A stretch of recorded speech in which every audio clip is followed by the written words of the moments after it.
นมัตถุรัตนตยัสสะขอความนอบน้อมของข้าพเจ้าจงมีแด่พระรัตนตรัย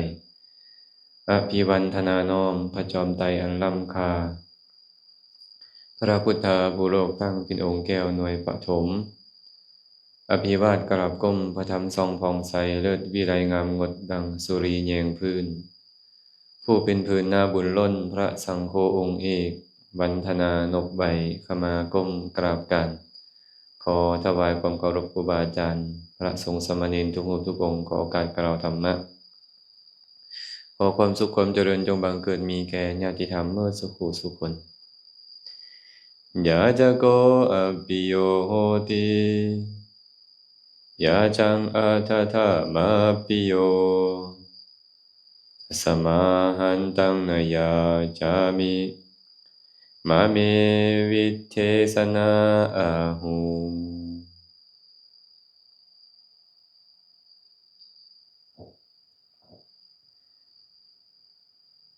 พุทธพจน์บทนี้พระสัมมาสัมพุทธเจ้าตรัสไว้ในคัมภีร์มหาวิพังค์ยาจโกอัปปิโยโหติยาจังอัฏฐะมัปปิโยตัสมาหันตังนยาจามิ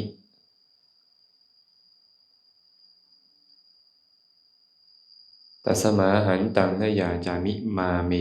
วิเทศนาอาหุก่อนอื่นเมื่อกาอนุโมทนาบุญนำวสีเมขาวมุสกูสุคนเดี๋ยวนี้มีจักคนละเมขาวเมสีเอาโอ้บริวารของเจ้าหลายเลยเดี๋ยวนี้เนาะผู้ใดเป็นหัวหน้าเนี่ยแจงลินบอกหรือว่าสายปานเป็นหัวหน้าเมขาวน้อย ได้พาให้กันเฮ็ดกิจเนาะให้พากันเฮ็ดกิจมักฟังธรรมมักไหว้พระสวดมนต์ให้ได้บุญหลายที่สุดเขาได้ตั้งใจมาแล้วก็ให้ได้บุญนำได้ความรู้นำนะมื้อนี้จะเอาคาถาหนึ่งมาเว้าสู่ฟังเป็นคาถาที่มีปรากฏอยู่ในคัมภีร์พระวินัยปิฎกคาถานี้แท้ๆแล้วเป็นคาถาของท่านพระรัฐบาลแต่ว่าพระสัมมาสัมพุทธเจ้าเอามาเว้าซ้ำอาตมาก็เลยเอิ้นว่าพุทธพจน์เพราะตอนที่พระพุทธเจ้ากล่าวก็เป็นคำเว้าของพระพุทธเจ้าแม่นบ่แต่ว่าพระรัฐบาลเว้าก่อนเมื่อพระรัฐบาลเว้าแล้วพอเพิ่นก็เลยเอามาเว้าขออภัยพระพุทธเจ้าก็เลยเอามาเว้าเติมสมัยหนึ่งพระสัมมาสัมพุทธเจ้าตรัสปรารภพวกภิกขุขี่ขอรู้จักบ่แต่งลินพระขี่ขอเป็นจั่งใดพระขี่ขอฮะขอเรื่อยขอไปทุกอย่างทุกอันในสมัยก่อนนั่นเนาะมีพระกลุ่มหนึ่งเพิ่นอยากเฮ็ดกุฏิโอ้ยมันสิบ่เข้าเฮานำบ่นี่ฮะพวกเขาก็อยากเฮ็ดศาลา แต่พวกเขาบ่ไปขอซื่อๆเนาะเพิ่นก็อยากเฮ็ดกุฏิอยากเฮ็ดวิหารไปขอแหละแม่ชีเอ้ยไปหาชาวบ้านพอออกไม่ออกขอจกเด้ขอเสียมเด้ขอขวานเด้ขอมีดขอผ้าเด้ขอไม้ขอตอกเด้ขอหินขอทรายเด้ขอเบิดเลยขอเกวียนขอรถขอเบิดทุกอย่างเลยแม่นชาวบ้านนี่โอ้ยเอือมละอาเป็นหยังครูบาอาจารย์คือว่าขี้คอแท้ว่าซั่นปัจจุบันนี้ก็มีเนาะแม่นบ่แม่นบ่โดยเฉพาะโลกโซเชียลเนาะอยากได้หยังขอลงเฟซบุ๊กเลยเดี๋ยวนี้ขอลงเฟซบุ๊กต้องการน้ำ100แก๊สเด้อ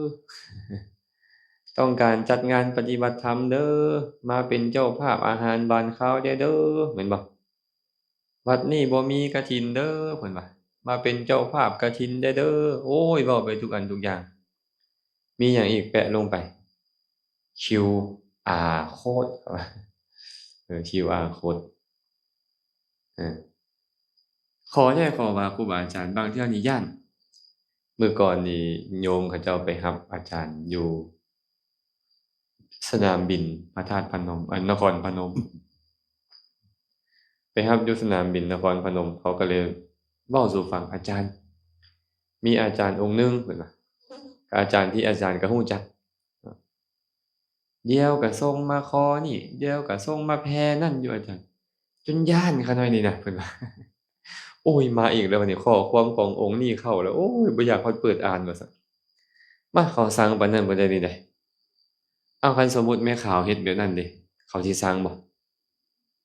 สั่งคือกันเนาะแสดงว่าพระเฮ็ดก็บ่ควรแม่นบ่ญาติโยมเฮ็ดก็บ่ควรคือกันเราก็เลยจมสู่ฝั่งไม่ออกนั่นอาจารย์ว่าซั่นเขาน้อยนี่ย้านเขาหน่อยนะเพิ่นว่าเฮาเคยให้เทื่อหนึ่งแล้วเทื่อสองเทื่อสามเทื่อสี่เทื่อห้านี่เพิ่นก็ส่งมาขอเรื่อยๆเพิ่นว่าเป็นตาย้านเนาะพระนี่ก็ได้เนาะบ่แม่นหาก็มีเดะแม่ขาวนางเอ้ยมีแต่สมัยพุทธกาลพู้นน่ะบัดนี้พระออกไปบิณฑบาตอะเขาย้านพระเฮ็ดจั่งใดบัดนี้ เขาเห็นตรงงัวมาแต่ไกลๆเขาว่าแม่นพระเขาปิดประตูเรือนใส่เลยไอ้ความย้านพระขนาดนั้นเลย คือบ่คืองัวบ่พระนี่นึกออกฮะคือบ่อันสายพานพระนี่คืองัวบ่สีผ้าเพิ่นคือเนาะเจ้าจะบอกว่าพระคืองัวเด้เห็นบ่สายพานสีพระมันคล้ายๆกับงัวเบิ่งไกลๆแม่นบ่ล่ะชาวบ้านเห็นงัวคิดว่าแม่นพระย้านฟ้าวปิดประตูเรือนใส่ฟ้าวลุกหนีบ่ให้พระเห็นย้านพระมาขอมันถึงขั้นนั้นบ่เดะญาติโยมเอ้ยชาวบ้านย้าน จนมาฮอดพระเถระองค์หนึ่งพระมหากัสสปะเพิ่นก็ไปบิณฑบาตบิณฑบาตไปมันคือผิดปกติในบ้านเนี่ยธรรมดาตอนที่ข้อยมาตอนนั้นชาวบ้านชาวเมืองยินดีในการใส่บาตรญาติพกนะบ่ได้อึดอาหารนะมางวดนี้คือเป็นแนวนี้เพิ่นก็ได้ไปยินเรื่องราวมาเขาเล่าสู่ฟังเพิ่นเล่าสู่เพิ่นฟังว่าโอ้ยพวกครูบาอาจารย์บ้านนี้เมืองนี้ขี้ค้อว่าซั่นยามใดก็ค้อยามใดก็ค้อ คันเทียบกับปัจจุบันก็เดี๋ยวผาป่าเดี๋ยวก็ชิ้นอยู่หั่นแหละบ่หยุดบ่หย่อนว่าซั่นอืมก็เลยเป็นเหตุให้เขาเจ้านี่เกิดความเอื่อมระอาใจและก็บ่ใส่บาตรจนสุดท้ายเรื่องราวไปฮอดพระพุทธเจ้าพระพุทธเจ้าก็ประชุมสงฆ์เอิ้นมาถามแม่นแท้บ่ที่พวกเจ้าไปขอเขาแท้ขอเขาว่าชื่อบ่แม่นบ่ว่าซั่นโดยแม่นแล้วพระพุทธเจ้าก็เว้าให้เดะภิกขุทั้งหลายเอ้ยชาวบ้านนี่นะเขาแสวงหาทรัพย์ ด้วยหยาดเหงื่อแห้งกายกลัวจะได้ทรัพย์มานี่นะมันยากมันลำบากหาก็ลำบากแล้วมารักษาไว้ก็ลำบากพวกเจ้ายังขอเข้าเอาเทเอาว่าเนาะว่าซั่นเพิ่นก็เล่าเรื่องราวให้ฟังหลายเรื่องแต่จะบ่คันเล่าตอนนี้เว้าเรื่องคาถานี้ก่อนเพิ่นก็เลยบอกว่าภิกขุทั้งหลายเรื่องเคยมีมาแล้วเพิ่นว่าเรื่องเคยมีมาแล้วมีกุลบุตรคนหนึ่งมีศรัทธาออกบวชชื่อว่ารัฐบาลรู้จักบ่พระรัฐบาลเคยได้ยินชื่อเพิ่นบ่ พระรัฐบาลเถระนี่เป็นเอตทัคคะด้านการออกบวชด้วยศรัทธาไปครอบพ่อครอบแม่ออกบวชพ่อแม่บ่ยอมให้บวชเราตัดสินใจว่าคันบ่ให้บวชก็คือตายไปนอนอยู่หน้าเรือนนั่นแหละบ่กินอิหยังบ่เว้านำไผบ่ลุกไปไสคันบ่ให้บวชก็ขอตายอยู่นี่เพิ่นว่าไอ้ความมีศรัทธาในการอยากบวชสุดท้ายแล้วพ่อแม่ก็จำใจได้ให้ลูกบวชพอบวชแล้วประพฤติปฏิบัติธรรมก็บรรลุเป็นพระอรหันต์อยู่มามื้อหนึ่ง เนาะเรากลับมาโพดพ่อโพดแม่เราก็ไปบิณฑบาตอยู่เรือนเราเดะไปยืนบิณฑบาตธรรมดาพระนี่นะเวลาไปบิณฑบาตอยู่ไสต้องไปยืนอยู่หน้าเรือนเขาเขาเห็นเขามีศรัทธาเขาก็ใส่บาตรคันเขาบ่มีศรัทธาเดะแต่งลิ้นหนีแหมเขาว่าเขาไล่ให้หนี ก็อาตมาก็ยังอยากหัวอยู่มื้อนั้นน่ะไปกับครูบาสุขออกอันออกมาจากพุทธมณฑลเนาะไปบรรยายธรรมตอบคำถามประมาณ9 โมงปลายล้มกับอาจารย์เก่งท่ารถอยู่ประมาณ10 โมงนี่แหละออกมาฮอดสนามบินดอนเมืองก็เฝ้าวไปแล้วเฝ้าวไปบอนพักพระหั้นนะเพราะว่าจะมีบ่อนนั่งพักก็เคยพาครูบาอาจารย์นี่ก่อนไปอินเดียก็ไปนั่งพักอยู่หั่นก็คิดว่ารอบนี้เขาก็สิใจดีก็เข้าไปนั่งพักนั่งแล้วก็เสือกหลับอาตมานอนก็นอนบ่ได้อะเนาะอยู่นอกนั่นก็มีไม่ออกเขาเจ้านอนอยู่ตามระเบียงคันพระนอนก็เป็นอาบัติปาจิตตีนั่งอยู่ประมาณ12 โมงครึ่งบ่ายโมงหยังนี่แหละไม่ออกก็มาออกไปนะคะเพิ่นว่าไม่ให้นอนไม่ให้อยู่ข้างในนะเพิ่นว่าออกไปนะ อาตมาก็คิดไปๆสุกออกซะออกไปนั่งอยู่นอกบ่แม่นไม่ออกออกไปนั่งคดอยู่หั่นแหละเลี้ยวซ้ายเลี้ยวขวาก็บ่มีบ่อนสินั่งอาตมานี่เห็นแต่อันตังตัวนั้นมันอยู่ใกล้กับอันเสาแต่ว่าดันมีพอออกหนึงไปนั่งอยู่ข้างๆนั้นขอเพิงเสาก่อนมื้อนี้ เขาไปนั่งกันสอดแจ้งมันจะได้เข้าไปอืมบ่ได้นอนเลยมื้อนั้นน่ะกำลังเว้าสู่ฟังว่าคนเขามีศรัทธานี่นะเขาก็บ่ไล่แม่นบ่ผู้เขาบ่มีศรัทธาเขาก็ไล่เนาะมื้อนั้นก็มานั่งคิดน่ะโอ้อยากหัวตัวเองซื่อแสดงว่าเราเคยไล่คนอื่นเด้นี่นะสินั่งพักซื่อๆเขายังไล่หนีอะนะอืมนั่นก็เป็นบทเรียนเนาะเป็นประสบการณ์ชีวิตแต่บ่ได้เครียดให้เราดอกคิดว่ามันเป็นวิบากกรรมของเราเด้เนี่ย คือกันเด้เนี่ยไปบิณฑบาตอยู่เรือนหลังใดเขาเจ้าบ่มีศรัทธาเขาก็บ่ใส่เขาด่าพร้อมเคยไปบิณฑบาตอยู่อินเดียอาตมาถูกเขาด่าพวกแขกด่าอยู่นั่นแหละ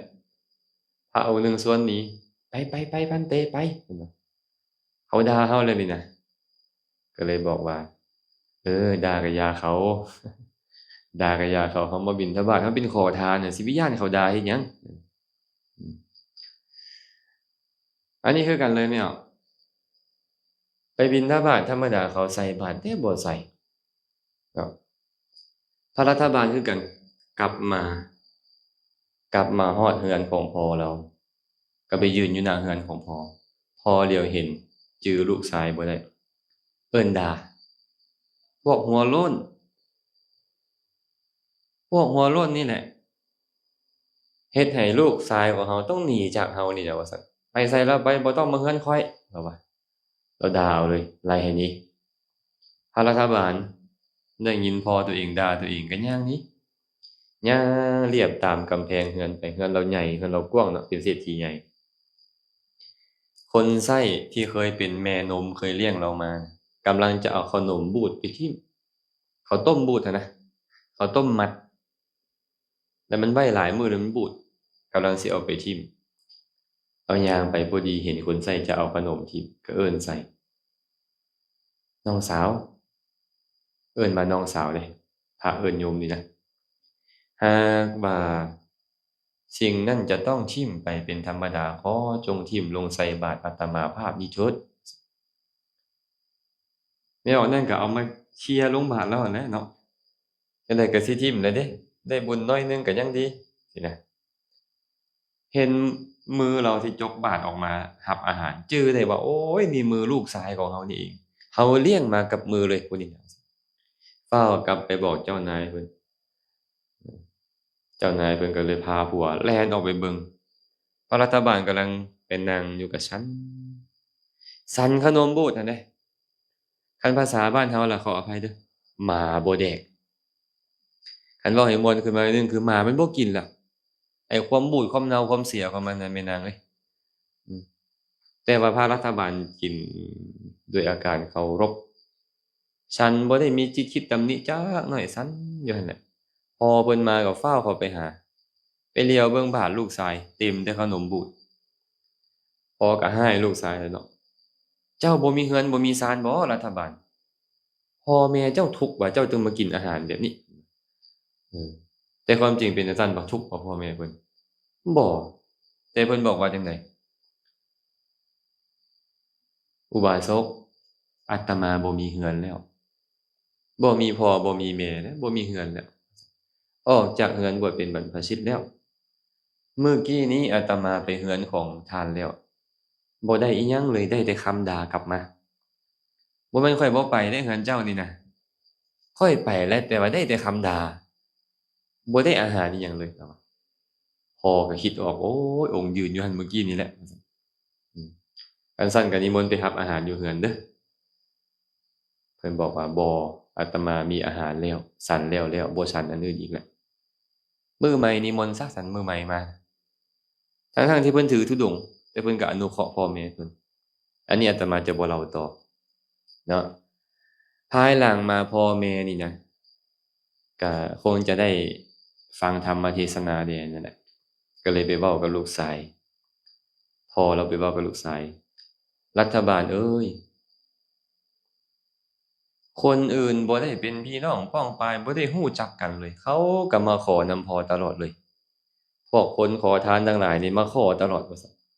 เจ้าเป็นลูกพ่อแท้ๆเป็นหยังเจ้าคือบ่ขออิหยังนำพ่อเลยเออคันแม่นเฮาเดะแม่นางเขาเป็นลูกเศรษฐีขนาดนั้นน่ะโอ้ยมันก็สิบ่เว้นระวังบ่จักแม่นบ่มันบ่ควรเชื่อขอทุกอย่างนะแฮ่ง Lazada ก็แฮ่งมีทุกอย่างเนาะช่วงนี้เนาะแม่นบ่แม่ออกอาตมาอยากได้อันนี้แม่ออกอาตมาอยากได้อันนั้นอยู่หั่นแหละแม่นบ่ขนาดบ่ได้เป็นลูกคนรวยเดะนี่พวกเขานี่ยังขอตลอดอยู่เดะนี่แม่นบ่ทั้งๆที่เอามาแล้วก็บ่ได้ใช้หยังใช้2มื้อมื้อที่3เบื่อแล้วโยนทิ่มบ่ก็แม่นให้ผู้อื่นไปเฮ็ดว่าใจดีทั้งๆที่จริงแล้วเบื่อแม่นบ่แม่นางจักกะแท้อีหลีเดะนี่เบิ่งไว้สังเกตเอออันนี้ยกครูบาเสือมาเว้าซื่อเดะบ่แม่นเพิ่นเฮ็ดจังซั้นแท้ดอกทุกองค์เป็นแบบนั้นแม้แต่ผู้เว้านี่ก็เข้าข่ายเดียวกันนั่นแหละแม่นบ่อืม แต่ว่าพ่อจนขอว่าเจ้าคือบ่ขอพ่อแหน่เจ้าก็ขอพ่อได้แม่นบัดคนอื่นบ่แม่นพี่น้องป้องปายกันหยังเขาคือขอดุแท้พระรัฐบาลก็เลยบอกว่าอุบาสกเอ้ยพ่อเอ้ยว่าเป็นความจริงว่าผู้ขอย่อมบ่เป็นที่รักของผู้ถูกขอเช่นเดียวกันผู้ถูกขอเมื่อบ่ได้ตามสิ่งที่ขอก็ย่อมชังคนที่ถูกขอนั้นพร้อม คนที่ถูกขอแล้วบ่ให้ก็เป็นที่ชังอีกบ่เป็นที่รักอีกเพราะฉะนั้นแหละอาตมานี่จึงบ่ขอทานขอให้ข้าพเจ้าอย่าได้เป็นที่เกียจชังของทานเลยเพิ่นว่าเออยาจะโกอัปปิโยโหติผู้ขอย่อมบ่เป็นที่รักยาจังอะทะทะมัปปิโยผู้ถูกขอเมื่อบ่ให้ก็ย่อมบ่เป็นที่รักอีกนั่นแหละ ตัสมาหันตังนยาจามิเพราะเหตุนั้นข้อยจึงบ่ขอทานข้อยจึงบ่ขอทานมาเมวิเทศนาอาหุขอข้อยอย่าได้เป็นที่เกียจชังของเจ้าเลยข้อยบ่อยากเป็นที่เกียจชังของเจ้าแต่ถ้าเราขอผู้ใดหลายเขาจะชังเราตอนขอใหม่ๆนี่เขาฮักเดะแม่นางเอ้ยขอใหม่ๆนี่เขาฮักมื้อก่อนหน้านี้มีโยมติดต่อมาท่านอาจารย์ข้าน้อยอยากถวายพระไตรปิฎกท่านอาจารย์ ฉบับนี้อาตมาก็เลยบอกว่าอนุโมทนาบุญนำเพราะอาตมามีแล้วฉบับนี้ฉบับอื่นเด้คันเป็นฉบับอื่นได้บ่ได้แล้วว่าสิเอาฉบับใดก็เลยบอกว่าเสนอมันไป3ฉบับฉบับใดก็ได้ถ้าซั่นข้าน้อยสิถวายฉบับนี้และถวายเงินอาจารย์อีก10,000ได้บ่โอ้บ่อาตมาบ่เอาเงินเด้อคันถวายก็ถวายพระไตรปิฎกก็พอเพิ่นก็เลยสิถวายพระไตรปิฎกมา2สบเนาะถวายพระไตรปิฎก2สบ บ่กล้าขอเขาเจ้าน่ะเขาบ่ภาวนาก็บ่กล้าขอเขาคันเขาสิถวายเองก็จั่งค่อยเอาสินะอืมบางเทื่อเราไปขอเขานี่โอ้เป็นที่รำคาญของเขานี่อีกแล้วองค์นี้อีกแล้วเขาว่าอืมนางนี่อีกแล้ววะท้าวนั่นอีกแล้ววะแม้แต่พ่อก็ยังสั่งลูกแม่นบ่แม่นาง ขอหลายเนี่ยพ่อก็ยังสั่งลูกแม่ก็ยังสั่งลูกนะเดี๋ยวนี้ขี้ขอครับกระสั้นผู้ขอจะบ่เป็นที่ฮักนะนี่บอกอิงยาจะโกอัปปิโยโหติเจ้าท้องให้ขึ้นใจเลยยาจะโกอัปปิโยโหติผู้ขอจะบ่เป็นที่ฮักบ่เป็นที่ชอบใจของผู้ถูกขอเลยยาจังอะทะทะมัปปิโยเช่นเดียวกันส่วนผู้ที่บ่ให้ก็จะเป็นที่เกลียดชังบ่เป็นที่ฮักของผู้ถูกขอของผู้ขอคือกันเฮาไปขอกับผู้ใดเขาบ่ให้เฮาฮักเขาเจ้าบ่เดี๋ยวก็ไปชังเขาอีกแหละขอส่ำนี้ก็บ่ได้ขอส่ำนั้นก็บ่ได้เฮาสิว่าไปแม่นบ่แสดงว่าผู้ขอก็บ่ดีผู้ถูกขอก็บ่ดีมันจะเป็นเหตุให้ชังกันอืมคันบ่อยากเป็นที่เกลียดชังของเขาก็อย่าไปขอเขาเจ้าอย่าไปขอเขาเจ้าเนาะพระพุทธเจ้าเลยบอกว่าเห็นบ่ภิกขุทั้งหลายขนาดพระรัฐบาลนี่นะพอแท้ๆของเราบักรวยๆเรายังบ่ขอย้อนบ่อยากเป็นที่เกลียดชังของของพ่อเราคันเจ้าอยากให้ผู้ใดชังเจ้าก็ไปขอนำผู้นั้นดุๆเด้อสายปานเด้อคันอยากให้เขาฮักบ่ต้องขอเขาจะให้อิหยังให้เขาให้เองเห็นบ่หมดทุกคนเลยพ่อสีแม่ขาวคือกันบ่ต้องไปขอเขาเนาะคันเขาอยากให้หยังก็จังให้เขาเอามาให้เองบ่ต้องไปขอบ่เจ้าจะบ่เป็นที่ฮักของเขาเขาจะซังเจ้าพระพุทธเจ้าเลยเว้าเรื่องราวเรื่องน้อยหนึ่งอีกว่าภิกขุทั้งหลายเรื่องเคยมีมาแล้วมีฤาษีสองพี่น้องไปบำเพ็ญเพียรอยู่ใกล้แม่น้ำคงคาฤาษีผู้อ้ายอยู่เหนือน้ำฤาษีผู้น้องอยู่ใต้น้ำทั้งสองคนกับเฮ็ดศาลาเฮ็ดอาสมอยู่คนละบ่อนดนๆไปเยี่ยมกันเทื่อหนึ่งภิกขุทั้งหลายมีพญานาคตนหนึ่งชื่อว่ามณีกันทะนาคราชขึ้นมาหาฤาษีผู้น้องเป็นประจำฤาษีผู้น้องเนี่ยเราเจริญเมตตาแผ่เมตตาให้เทวดาให้มนุษย์แถวนั้นแผ่เมตตาและพญานาคฮักเออเขาอยากให้มนุษย์ให้ผีสร้างนางไม้ฮักเขานี่บ่ยากแผ่เมตตาอย่ามักโกรธอย่ามักเคืองอย่ามักพยาบาทมาดร้ายไผมีแต่ความมีเมตตาปราณีมีแต่จิตใจน้อมแต่ความสุขไปให้คนอื่นเห็นบ่เนี่ยฤาษีผู้น้องเนี่ยเจริญภาวนาแผ่เมตตาไปที่สรรพสัตว์พญานาคตัวนี้ก็เลยขึ้นมาพระพุทธเจ้าบอกว่าขึ้นมาแล้วขดตัวเป็น7สั้นแล้วแผ่พังผานอยู่เหนือหัวบ่ได้เป็น7หัวบ่ได้เป็น9หัวบ่ได้เป็น3หัวที่พวกเขาเคยเห็นเด้หัวเดียวนั่นแหละแผ่พังผานอยู่เป็นจั่งใดล่ะคันมีพญานาคมาหาเจ้าน่ะสายป่านฮะย้านเนาะย้านฤาษีผู้น้อยนี่ก็ย้านแล้วก็จ้อยผอมโซกินอาหารบ่ได้แล้วบัดนี้อ้ายเพิ่นก็มาเยี่ยมเห็นน้องชายจ้อยผอมโซก็เลยถามว่าเจ้าเป็นอิหยังคือเป็นแบบนี้พญานาคมาหาว่าซั่นเจ้าย้านพญานาคบ่แม่นบ่อยากให้มันมาหาบ่แม่นแล้วเจ้าเห็นอิหยังแดในพญานาคตัวนั้นเห็นแก้วมณีห้อยอยู่คอเห็นบ่พวกเขาเลยมักเฮ็ดอันแก้วใส่คอพญานาคเห็นบ่บ่แม่นว่าบ่มีมูลความจริงเดะมันมีมูลความจริงพระพุทธเจ้าเล่าเลยอันนี้เมื่อเรามีแก้วมณีห้อยอยู่คอเลยได้ชื่อว่ามณีกันทะนาคราชแปลว่านาคผู้มีแก้วมณีห้อยอยู่คอ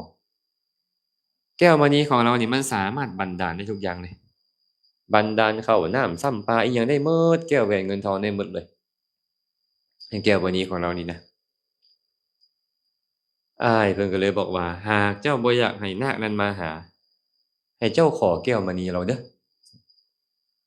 พญานาคขึ้นมารอบใหม่น่ะมาคดตัวอ้อมเราบัดนี้เราก็ขอเลยข้อยขอแก้วมณีเจ้าแดข้อยอยากได้แก้วมณีเจ้าว่าซั่นหยุดเลยพญานาคอะคิดในใจโอ้ภิกขุองค์นี้เพิ่นน่ะเป็นฤาษีแต่เอิ้นว่าภิกขุองค์นี้ต้องการแก้วมณีของเขาอยากได้แก้วมณีของเขา ฟ้าวไม้ขุดเราหนีลงน้ำหนีลงแม่น้ำคงคาพุ่นมื้อใหม่มาขึ้นมาไหมยังบ่มาฮอดซ้ำเราเอิ้นใส่เลยข้อยขอแก้วมณีเจ้าแหน่ข้อยอยากได้แก้วมณีเจ้าว่าซั่นโอ้ภิกขุองค์นี้ขอแก้วมณีอีกแล้วหนีเลยบ่เข้ามาใกล้บัดนี้ธรรมดาจะมาคดอ้อมตัวก่อนบ่เข้ามาใกล้มื้อที่3เด้บัดนี้เนาะเราไปนั่งท่าอยู่แคมน้ำเลย พอแต่พญานาคโผล่หัวขึ้นมาจากน้ำเราเอิ้นใส่เลยข้อยอยากได้แก้วมณีเจ้า เจ้าจงให้แก้วมณีแก่ข้อยอดบ่ไหวแล้วพญานาคอะ3ครั้งเลยนี่คนขี่ขอเราว่าเจ้ามันคนขี่ขอ ขอกะเดี้ยกะด้อเราว่าข้อยนี่ย้านเจ้าปานย้านเพชรสฆาตพุ่นน่ะเดี๋ยวนี้น่ะย้านคนขอนี่นะแม่นางเอ้ยเหมือนกับย้านเพชรสฆาตผู้ยกดาบขึ้นสิตัดคออยู่ตอนนี้นี่น่ะข้อยย้านเจ้าปานนั้นพุ่นย้านคนขี่ขอนี่น่ะเราว่า นับตั้งแต่มื้อนี้เป็นต้นไปข้อยสิบ่มาสู่อาสมบทศาลาของเจ้าอีกเจ้าฮู้บ่นี่น่ะข้าวน้ำทั้งหลายมันเกิดขึ้นก็เกิดขึ้นย้อนแก้วมณีข้อยนี้คันข้อยให้ไปเจ้าไปแล้วข้อยสิเอาหยังมาอยู่มากินแต่นี่ต่อไปข้อยสิบ่มาหาเจ้าอีกหนีเลยบ่กลับมาอีกเลยเป็นจั่งใดล่ะบ่กลับมาอีกอะคิดฮอดพญานาคได้บ่เนี่ยคิดฮอดแท้เดะของบางอย่างนี่มันจะมีค่าก็ต่อเมื่อมันสูญเสียไปแล้วเนาะอืม บางอย่างนี่โอ้ยมันมีค่าแต่ว่าเราบ่เห็นคุณค่ามันเมื่อเสียไปแล้วจึงเห็นคุณค่าอันนี้คือกันนี่น่ะบ่เห็นพญานาคแล้วมานั่งเศร้าโศกเสียใจผอมโซกว่าเก่าอ้ายเพิ่นก็กลับมาเยี่ยมอีกแล้วเห็นน้องชายจ้อยผอมโซก็เลยถามว่าเจ้าเป็นหยังคิดฮอดพญานาคว่าซั่นนี่แหละนี่แหละเป็นโทษของการขอแหละพระพุทธเจ้าก็เลยบอกว่าภิกขุทั้งหลายเห็นบ่คนขี้คอนี่นะยอมบ่เป็นที่รักบ่เป็นที่พอใจแม้กระทั่งสัตว์เดรัจฉานจะจำเป็นต้องเว้าหยังถึงคนขอกับสัตว์เดรัจฉานมันยังซังเฮานะจำเป็นต้องเว้าถึงคนบ่เนาะพญานาคก็บ่มักไอ้พวกที่อัน ถือขันหมากเบ่งไปหาพญานาคตลอดเนี่ยคิดว่าพญานาคสิมักบ่โอ้ยข้าอาตมาเป็นพญานาคก็หนี8เทื่อแล้วแหละอาตมาเบิ่งแม่เดี๋ยวเนี่ยเดี๋ยวก็ถือขันหมากบงขันหมากเบ่งไปถือกล้วยถืออ้อยไปถือหัวหมูหัวแมวไปนั่นแหละ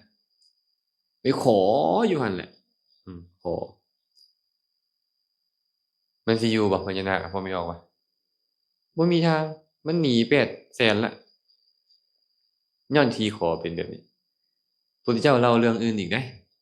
เว้าเรื่องพระไปขอขนนกนกมันแซวโพดบนเพิ่นปฏิบัติธรรมอะนะกลับมาหาพระพุทธเจ้าพระพุทธเจ้าเลยถามว่ามาเฮ็ดหยังนกแซวหลายเขาหน่อยบ่อนอยู่กับสัตว์ป่าอย่าอยู่แต่ว่านกมันแซวกลางคืนก็มาฮ้องอะนกจำพวกนี้ก็ได้ว่าซั่นเอาสิเด้อให้เจ้าขอนกขอคนจากพวกนกนั่นตัวละคนเราเฮ็ดตามบัดเนี่ยตอนหัวแลงเราก็เอิ้นใส่นกทั้งหลายจงให้คนแก่ข้อยตัวละคนตอนดึกมาเราก็เว้าอีกตอนใกล้สิแจ้งเราก็มาเว้าอีกบ่โดนหายเกลี้ยงเลยนกอะน่ะพระพุทธเจ้าก็ถามแล้วบัดนี้เป็นจังไดนกยังอยู่อยู่บ่มีหมดแล้วคั่นแหน่ว่าซั่นนี่แหละการขอบ่เป็นที่รักของสัตว์เดรัจฉานขนาดนกมันก็ยังบ่มักนกมันก็ยังบ่มักเนาะฉะนั้นเนาะควรบ่พวกเราควรขอบ่นี่คันขอก็ขอแบบพระอริยเจ้าภิกขุนี่แปลว่าผู้ขอก็ได้แปลว่าผู้เห็นภัยในวัฏสงสารก็ได้ฉะนั้นครูบาอาจารย์ที่นั่งอยู่นี่คือขอทานเด้นี่พวกนี้ออกต้องไปขอทานข้าวน้ำซ้ำปลาเขากินตลอดขอผ้าผ่อนผ่อนสบายเขานุ่งขอที่อยู่อาศัยเขาขอเภสัชปัจจัยเขาแต่บางครั้งบางคราวครูบาอาจารย์นี่เฮ็ดโตเหมือนกับพระราชาเหมือนกับเจ้าชายญาติโยมเฮ็ดผิดใจหน่อยหนึ่งบ่ได้ขออิหยังเว้าอิหยังบ่ได้ดังใจโกรธเคืองพยาบาทมาดให้บางคนไล่ฮอดไม่ออกบ่ให้เข้าวัดพุ่นบางคนถึงขนาดนั้นแหละญาติโยมเออโอ้ผิดทางแล้วบ่นี่นะทิ่มเรือนทิ่มศาลทิ่มลูกทิ่มเมียทิ่มทรัพย์สมบัติหน้าที่การงานออกมา มาส่ำนี้นี่บ่หรือจังใดคันมาส่ำนี้นี่บ่เหมาะบ่สมบ่ควรแล้วเด้เนาะแม่นางเนาะพวกเขาคือกันเด้อนี่เด้อแม่นางเด้ออย่าไปพาสายปานเลาะขออะไรเด้อสายปานเนาะบ่ขอตั้งจิตไว้เลยว่าข้าพเจ้าจะบ่ขอไผคันบ่แม่นเรื่องคอขาดบาดตายเจ้าบ่เอ่ยปากขอไผผู้ใดอยากให้อันใดก็ให้เขาให้อันนั้นคือพระนี่อย่าไปบิณฑบาตไปยืนอยู่หน้าเรือนเขามีศรัทธาอยากให้เองก็ให้เขาให้บ่มีศรัทธาแล้วก็อย่าเพิ่นเลยเอิ้นพระว่าผู้ขอแต่บ่ได้ขอบ่ได้ออกปากขอไผเนาะนอกจากญาติพี่น้องหรือปวารณาแต่ถึงอย่างนั้นก็ตามเด้เนาะเป็นญาติพี่น้องก็เบื่อคือกันได้ขอดุหลายแม่นบ่เป็นโยมปวารณาก็เบื่อคือกันนั่นแหละเออน่าคบค้าสมาคมกับคนขี้ขอเนี่ยอ้าวผู้ใดได้ขี้ขอผู้นั้นแม่นบ่ชี้ออกไปอันหนึ่งเด้แต่เข้ามา3นิ้วนี่ตัวเองก็คือกันเขาก็เลยต้องมาพัฒนาตัวเองในพระสูตรตันตปิฎกคัมภีร์อังคุตรนิกายปัญจกนิบาตพระสัมมาสัมพุทธเจ้าตรัสแบบนี้ว่าภิกขุทั้งหลายภิกขุผู้ประกอบด้วยธรรม5ประการนี้เมื่อเข้าไปสู่ตระกูลย่อมบ่เป็นที่ฮักบ่เป็นที่เคารพบ่เป็นที่ยกย่องบ่เป็นที่สรรเสริญของมหาชนเด้อ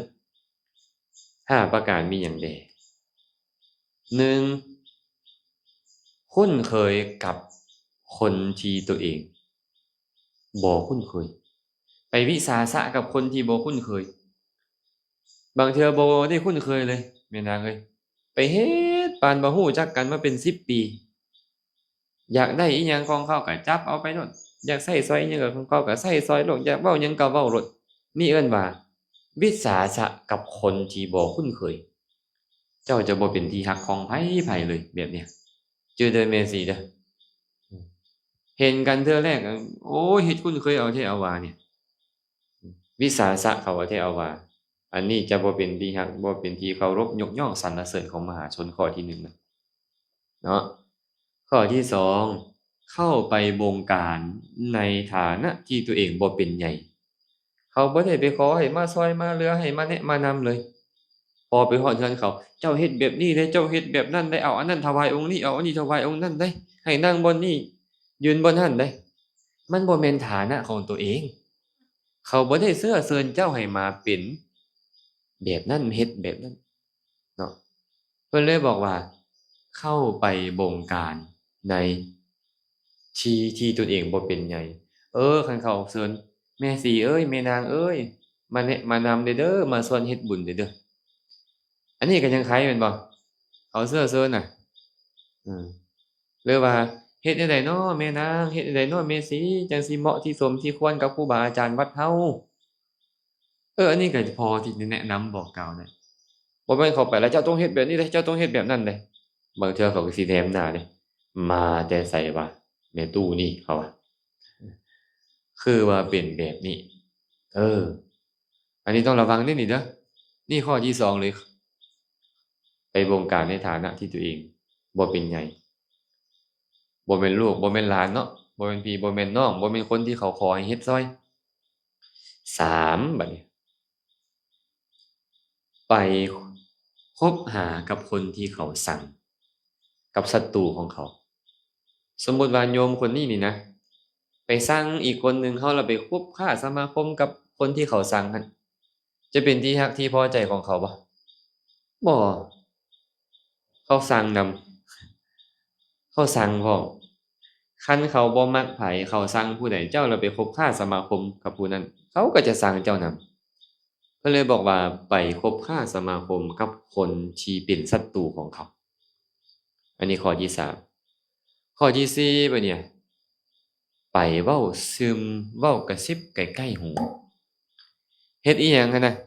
เฮ็ดเข้าไปเว้าใกล้ๆเฮ็ดทำท่าซึมอยู่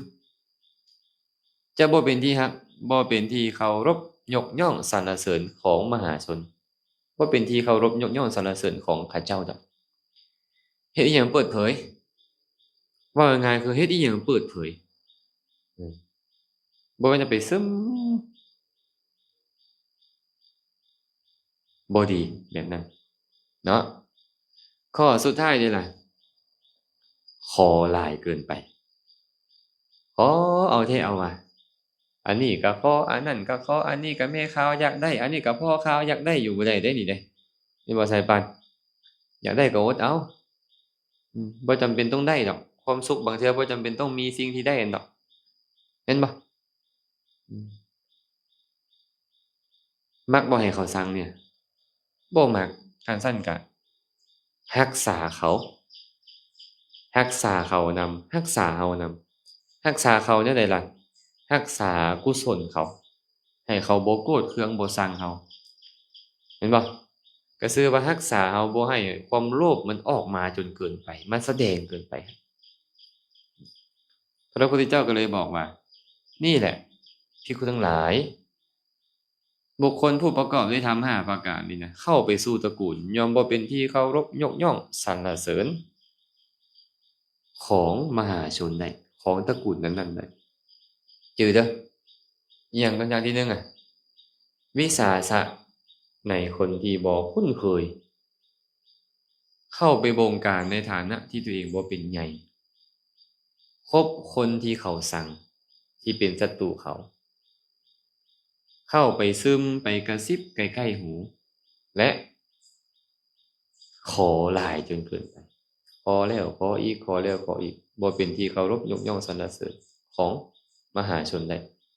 ตรงกันข้ามนี่ล่ะผู้ประกอบด้วยธรรม5ประการก็จะเป็นที่เคารพยกย่องสรรเสริญของมหาชนเมื่อเข้าไปสู่ตระกูลข้อที่หนึ่งก็คือ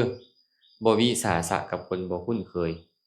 บ่เข้าไปบงการในฐานะที่ตัวเองบ่เป็นใหญ่บ่คบคนที่เขาสังคนที่เป็นศัตรูเขาบ่เข้าไปกระซิบบ่เข้าไปเว้าซึมใกล้ๆหูและบ่ขอหลายเกินไปนี่แหละคนผู้ประกอบด้วยธรรม5ประการนี้เข้าไปสู่ตระกูลย่อมเป็นที่เคารพยกย่องสรรเสริญของมหาชนของคนอื่นพวกเขานี่จำเป็นขนาดใดเนี่ยจำเป็นขนาดเลยสำหรับบรรพชิตสำหรับนักบวชโดยเฉพาะพระสงฆ์ข้าเจ้าลองมากับแม่ขาวแม่ชีคันขอหลายนี่ก็น่ารังเกียจเนาะไอ้ตู้เนาะเห็นอีหยังของเขาบ่ได้อยากได้ไปเบิดเนี่ยว่าบ่เป็นตาฮักเด้อแม่ตู้แก้วเด้อบ่เป็นที่ฮักคันซั้นพวกเขาทุกคนเมื่อบวชเป็นบรรพชิตแล้วสิ่งที่ควรมีให้หลายที่สุดก็คือความมักน้อยสันโดษบ่เป็นคนขี้โลภบ่เป็นคนขี้ขอนะให้มักน้อยสันโดษพอใจในสิ่งที่มียินดีในสิ่งที่ได้นี่แหละบ่พยายามวิ่งเต้นขนขวยหาสิ่งใดสิ่งหนึ่งจนเกินไปนะชีวิตของพวกเราจะมีความสุขหลายขึ้นชีวิตของพวกเราจะมีค่ามีประโยชน์มีราคาขึ้น